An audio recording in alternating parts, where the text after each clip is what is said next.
Right, well, the tobacco debate is hotting up. Joining me now to discuss the matter is trends analyst Tonya Khoury to talk about how social media is reacting to all of this. A very good afternoon to you, Tonya, and thank you so very much for joining us on SABC News. It's good to be here. Thank you. Right, so we've seen a lot of tension currently due to the refusal of government to unban the sale of smoking. What are the trends that we're seeing on social media with those discussions? Well, firstly, it's a really enormous story. Over the period of the past month, cigarettes and the bans again, has accounted for over 1 million engagements in the past period. And we've seen all sorts of things happen across social media with this particular story. I mean, it started when we were put under lockdown and cigarettes were banned for the first time. And during that time, actually, the sentiment was really robust and quite patriotic, if you like. And then when the president announced the lifting of the ban, which was when we moved to level 4, we saw the sentiment lift again.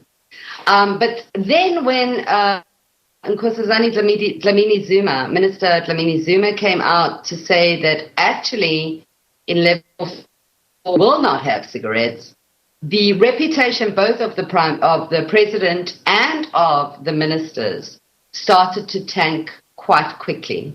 And you'll see on that graph you're showing on screen now, you'll see the level of negativity surrounding this particular story. In fact, our sentiment yesterday on the cigarette issue overall was minus 80% on a scale of minus 100 to plus 100. And when the president came out yesterday and stood up being really accountable for the decision that had been made, backing Minister Dlamini-Zuma decision, and also almost dismissing the cigarette issue as, I think his words were, brouhaha.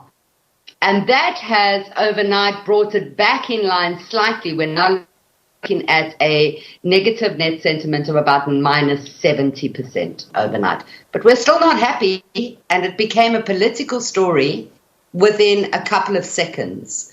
The story went from being about cigarettes to being about politics, and political parties even themselves weighed in, as the big cigarette manufacturers did too. And it's an ongoing story, and I can't see it sink in until after the ban is lifted, or after at least communication is given to the nation as to when that lift will happen. So I think we've calmed down, but it's a story that's going to continue for the duration of the ban. And Tonya, you talk about the fact that it went from just talking of, the cigarette issue to taking a political tone. But when I look at Twitter and I look at the conversations, I see quite a split and a division. And, it's sad to say those divisions are racially charged. They're racial undertones, so to speak. Are you picking that up? And what do you make of that? Because one can't necessarily say that, smoking is necessarily a white thing, but there are those undertones when you kind of look at what's happening on Twitter at the moment. What do you think about that? It almost felt like we went back to normal.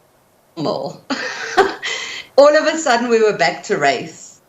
We started with cigarettes, it moved to politics, and from politics it moved to race. Yeah. In fact, it was even a little bit quicker than that. It moved from cigarettes to race to land in literally 24 hours. And it almost felt like I was coming home.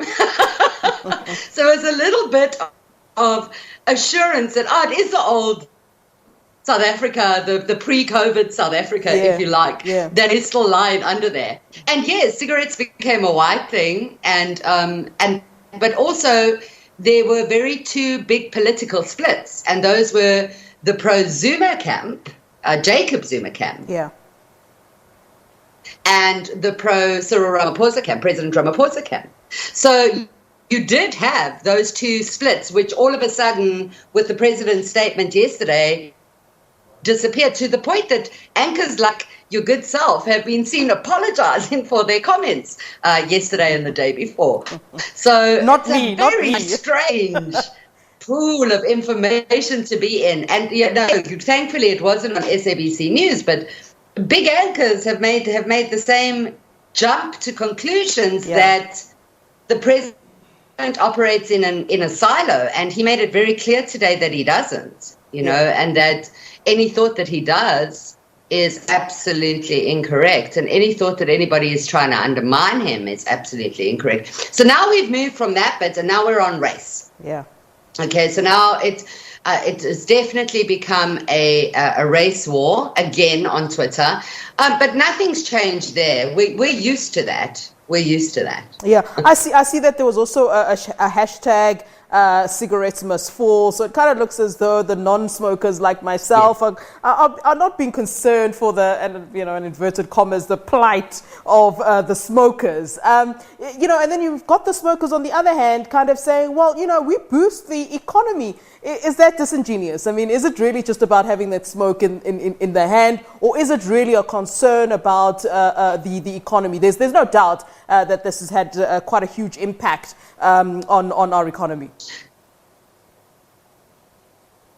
So the impact on the economy has been, if you like, the smokers' batting ability has come from exactly that, is that everybody knows the stat now. We never knew the stat before, but everybody knows it now. We lose 36 million rand a day because of the lack of sale of cigarettes.